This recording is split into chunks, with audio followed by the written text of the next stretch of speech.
Imagine कीजिए, एक दिन आप सुबह उठते हैं और आपके सामने आपके जैसा दिखने वाला कोई शख्स खड़ा हो, आपका हमशक्ल। तो आपका पहला रिएक्शन क्या होगा? क्या आपको इस बात पे विश्वास होगा? पर आप ये बात जान लीजिए कि ये बात ग्रेट साइंटिस्ट स्टीफन हॉकिंग ने कही। स्टीफन हॉकिंग ने इससे रिलेटेड एक थ्योरी भी थी जिसे मल्टीवर्स या फिर पैरेलल यूनिवर्स के नाम से जाना जाता है। स्टीफन हॉकिंग का मानना था कि जिस तरह हमारा यूनिवर्स है उसी तरह हमारे आसपास भी कई ऐसे यूनिवर्स मौजूद हैं जो बिल्कुल हमारे यूनिवर्स की तरह ही है। इनकी अपनी गैलेक्सीज, ब्लैक होल्स और शायद अपनी सिविलाइजेशन भी है। स्टीफन हॉकिंग ने अपनी ये बात बिग बैंग थ्योरी के थ्रू समझाई थी। जिस वक्त हमारा यूनिवर्स बना था उसी वक्त हमारे यूनिवर्स के साथ कई और यूनिवर्स भी बने थे, और क्योंकि ये यूनिवर्स एक साथ में ही बने हैं तो ये फिजिकली भी हमारे यूनिवर्स की तरह ही होंगे। जो भी वैज्ञानिक हॉकिंग्स की थ्योरी पे ट्रस्ट करते हैं या फिर उस थ्योरी से एग्री करते हैं, उनका मानना है कि जिस तरह हमारे धरती पर सिविलाइजेशन है उसी तरह फिजिकली सेम होने के कारण हमारे पैरेलल यूनिवर्स में भी ऐसे प्लैनेट्स हैं जिन पर जीवन की मौजूदगी हो सकती है। वैज्ञानिकों के अनुसार एक साथ और एक ही तरीके से बनने के कारण इन सब यूनिवर्स में जीवन की शुरुआत बिल्कुल धरती की तरह ही हुई होगी और इसी तरह आगे भी ये सब बढ़ता रहा होगा। लेकिन ये ज़रूरी नहीं है वहाँ पर एवोल्यूशन भी इसी तरह हुआ हो। पैरेलल यूनिवर्स को लेकर वैज्ञानिकों ने कई थ्योरीज दी है। जैसे ह्यूज इवर्ट ने मल्टीवर्स की थ्योरी को एक्सप्लेन करने के लिए क्वांटम यूनिवर्स पर आधारित एक एक्सप्लेनेशन भी दिया था। इस एक्सप्लेनेशन के मुताबिक हमारे आसपास घटने वाली हर एक घटना एक अलग यूनिवर्स को जन्म देती है। इसे एक एग्जाम्पल के तौर पर समझते हैं। मान लीजिए इस यूनिवर्स में आप हमारा वीडियो देख रहे हैं और आपके पैरेलल यूनिवर्स में भी आपका हमशक्ल हमारा ही वीडियो देख रहा हो। तो अगर आप इस वीडियो को यहीं पे बंद कर देते हैं तो शायद आपका जो पैरेलल यूनिवर्स में हमशक्ल है वो इस वीडियो को बंद ना करे। इससे अब यहाँ पर ये पॉसिबिलिटी क्रिएट होती है कि आपको इस वीडियो के बारे में कुछ भी नहीं पता, पर पैरेलल यूनिवर्स में मौजूद आपके हमशक्ल ने इस वीडियो को पूरा देखा है तो उसे इस बारे में सब कुछ पता होगा।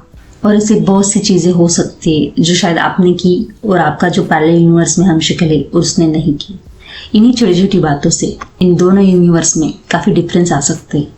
इसलिए हम नहीं कह सकते कि मल्टीवर्स में मौजूद सभी यूनिवर्स बिल्कुल हमारी तरह ही होंगे। कुछ इसी तरह की बात नेशनल एकेडमी ऑफ साइंस के मेंबर एंड्रू लिन भी कहते हैं कि हम भले ही फिजिक्स के लॉ कांस्टेंट मानकर हमारे आसपास मौजूद पैरेलल यूनिवर्स में जीवन की मौजूदगी को सही मानते हैं, लेकिन किसी भी प्लैनेट पर जीवन की शुरुआत के लिए सबसे ज़रूरी फंडामेंटल लॉज होते हैं।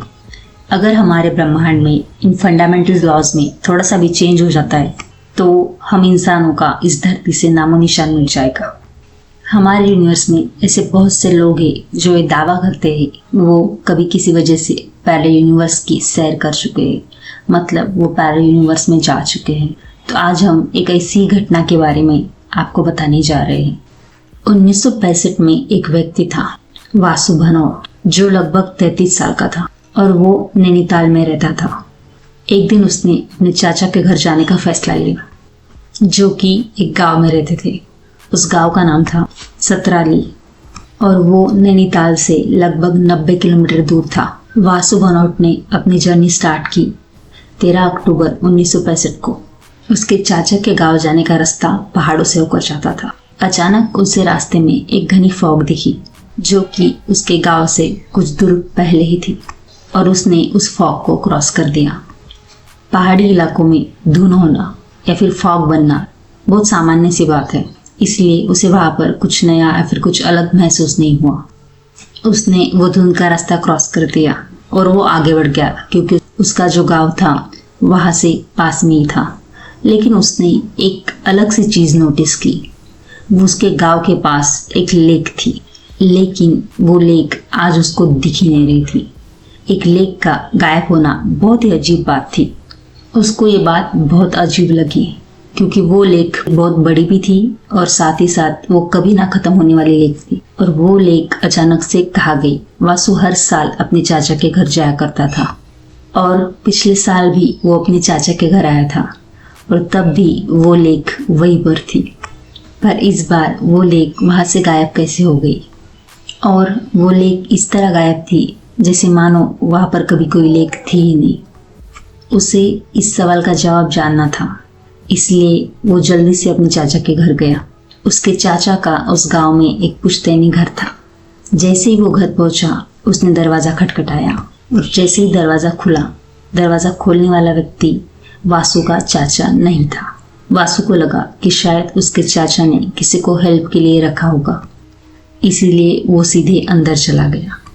जैसे वो अंदर गया, उसने देखा कि घर का स्ट्रक्चर बिल्कुल अलग ही था। घर का माहौल बिल्कुल अलग ही था, जिसे उसने कभी भी अपने चाचा के घर देखा नहीं था।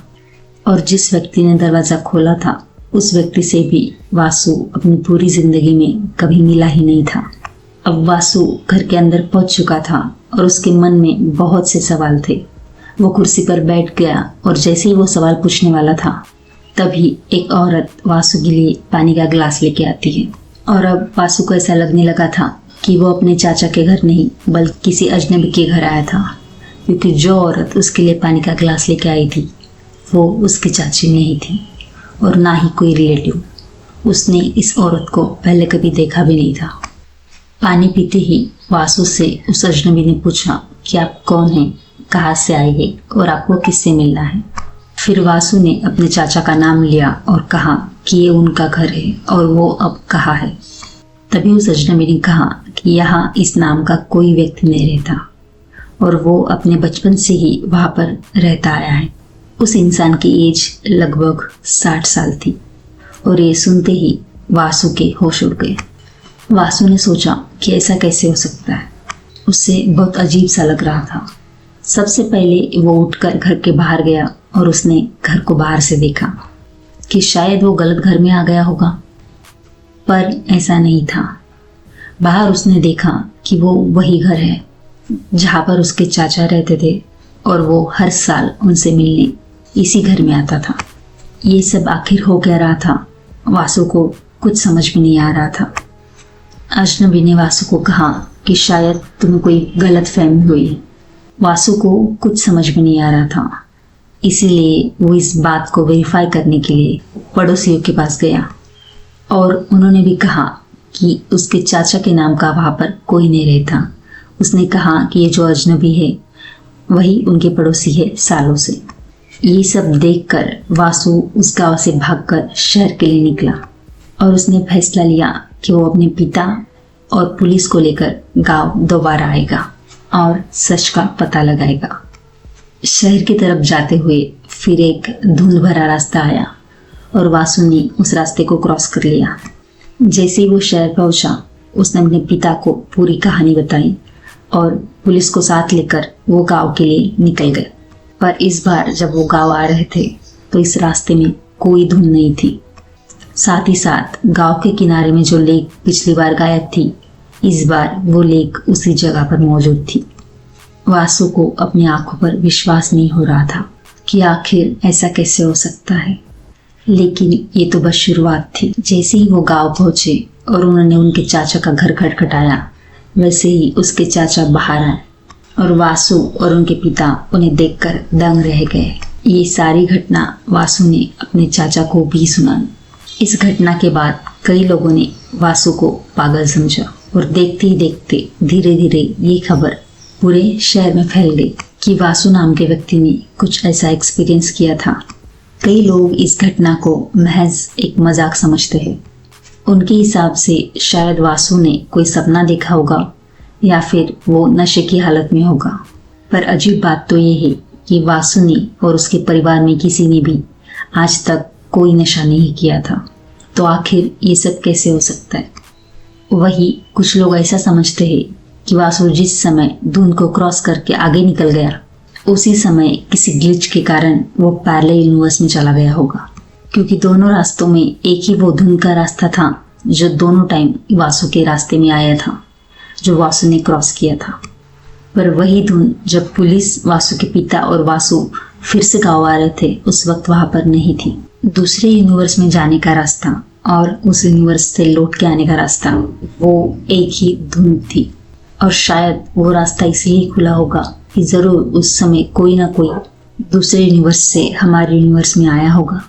आप सभी लोगों को क्या लगता है इस स्टोरी के बारे में? क्या वासु झूठ बोल रहा था या फिर सच में वासु ने पैरेलल यूनिवर्स में कदम रखा था? पैरेलल यूनिवर्स से रिलेटेड और भी कई कहानियां हैं जो हम इस वीडियो के पार्ट 2 में आपको बताएंगे। तो आज के लिए बस इतना ही। मिलते हैं हमारी नेक्स्ट वीडियो में। Please do like, share and subscribe. Thanks.